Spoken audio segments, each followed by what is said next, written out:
Assalamualaikum warahmatullahi wabarakatuh. Halo semuanya yang menonton video ini.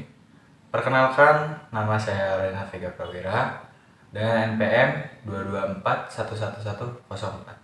Saya dari kelas manajemen 22B, Fakultas Ekonomi dan Bisnis atau FEB. Prodi saya manajemen. Pada kesempatan kali ini, saya akan mempresentasikan tugas saya yang berjudul manajemen modal kerja. Apa itu manajemen modal kerja? Manajemen modal kerja adalah salah satu cabang manajemen keuangan yang mengelola modal kerja dari suatu perusahaan hingga mencapai nilai yang optimal. Tujuan diadakan manajemen modal kerja adalah untuk menghasilkan kesejahteraan para pemegang saham melalui perolehan laba yang optimal. Manajemen modal kerja juga adalah proses pengelolaan semua aset dan kewajiban jangka pendek yang digunakan untuk menjalankan operasi sehari-hari suatu bisnis. Saya di sini akan membahas tentang pengertian modal kerja. Modal kerja adalah metrik keuangan yang mewakili likuiditas operasi yang tersedia untuk bisnis, organisasi, ataupun entitas lain, termasuk entitas pemerintah, seiring dengan aset tetap seperti pabrik dan peralatan. Modal kerja dianggap sebagai bagian dari modal operasi. Modal kerja kotor sama dengan aset lancar. Pengertian modal kerja dibagi menjadi 3. Yang pertama adalah aset lancar. Apa itu aset lancar modal kerja? Aset lancar modal kerja terdiri dari aset lancar yang bisa dengan mudah dicairkan untuk memenuhi kewajiban segera. Yang kedua yaitu kewajiban jangka pendek. Apa itu kewajiban jangka pendek?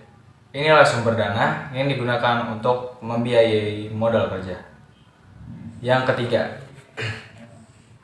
yaitu perputaran modal. Apa itu perputaran modal? Modal kerja yang berhubungan dengan efisiensi dalam perputaran aset dan kewajiban perusahaan. Selanjutnya saya akan menjelaskan fungsi modal kerja. Fungsi modal kerja adalah modal kerja yang mampu membiayai pengeluaran atau operasi perusahaan sehari-hari. Dengan modal kerja yang cukup akan membuat perusahaan beroperasi secara ekonomis dan efisien, serta tidak mengalami kesulitan keuangan. Modal kerja fungsinya dibagi menjadi 3. Apa saja? 1. Mendukung operasional modal kerja, memastikan ketersediaan dana yang cukup untuk membayar biaya operasional sehari-hari. Yang kedua yaitu menghindari krisis keuangan. Modal kerja yang memadai dapat membantu perusahaan untuk mengatasi masalah keuangan yang mendadak. Dan yang terakhir yaitu ketiga, meningkatkan likuiditas dengan manajemen modal kerja yang efektif. Perusahaan dapat meningkatkan likuiditas dan mengurangi resiko likuiditas. Selanjutnya di sini saya akan menjelaskan tentang jenis-jenis modal kerja. Jenis-jenis modal kerja yang pertama yaitu siklus operasional. Yang pertama siklus operasional. Siklus waktu antara pembelian, inventaris, dan penagihan penjualan. Dan yang kedua yaitu rasio modal kerja.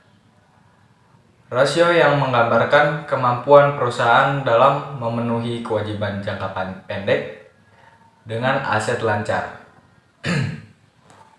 Yang ketiga yaitu siklus konversi kas. Siklus waktu yang dibutuhkan untuk mengkonversi inventaris menjadi kas melalui penjualan. Selanjutnya saya akan menjelaskan apa itu analisis kebutuhan modal kerja. Pengertian modal kerja. Apa itu modal kerja? Modal kerja adalah dana yang diperlukan oleh perusahaan untuk memenuhi kebutuhan operasional sehari-hari, seperti pengambilan bahan baku, pembayaran upah buruh, dan pembayaran lainnya. Disebut modal kerja. Modal kerja merupakan salah satu unsur aktiva yang sangat penting dalam perusahaan. Analisis kebutuhan modal kerja dibagi menjadi 3. Apa saja? Yang pertama yaitu proyeksi pendapatan. Analisis pendapatan masa depan membantu menentukan kebutuhan modal kerja. Yang kedua yaitu tren penjualan. Menganalisis tren penjualan membantu mengantisipasi fluktuasi modal kerja yang diperlukan. Dan yang ketiga yaitu kebutuhan persediaan. Menganalisis kebutuhan persediaan dapat membantu kita menentukan modal kerja yang cukup.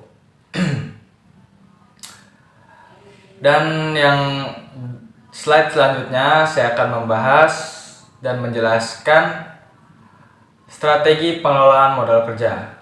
Apa itu strategi pengelolaan modal kerja? Seperti yang di atas, yaitu 1.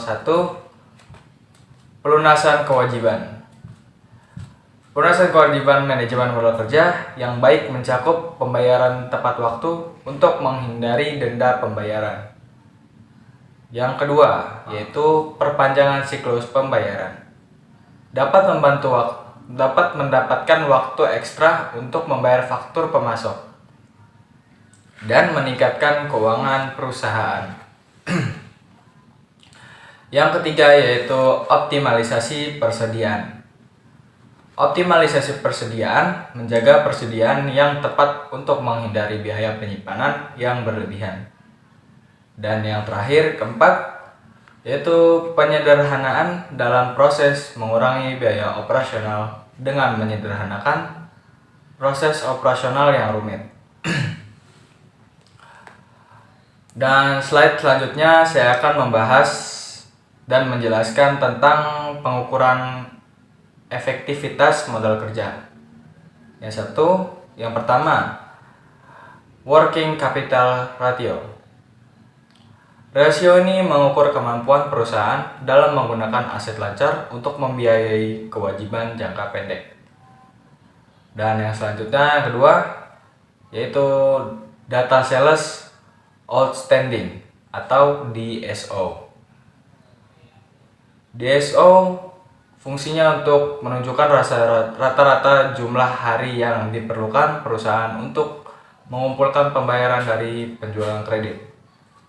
Dan yang ketiga yaitu inventory turnover ratio.